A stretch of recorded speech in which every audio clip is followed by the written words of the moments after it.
श्रीमंदिर हुंडी मिला 1 केजी अधिक सुना। कई जने भक्त श्रीमंदिर हुंडी 1 केजी 800 मिलीग्राम सुना दान करिसेंती। श्रीमंदिर प्रशासन पक्षर यह सूचना मिली।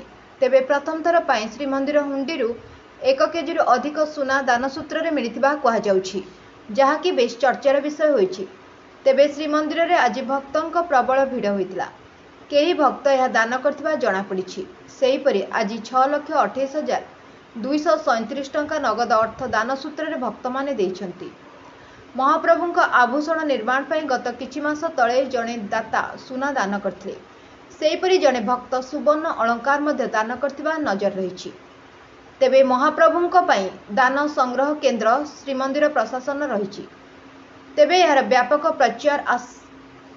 व्यापक प्रचार प्रसार करागले आहुरी महाप्रभुଙ୍କ ପାଇଁ भक्त माने दान करबा ପାଇଁ आगे आसियो बोली सेवायत कहिसंती।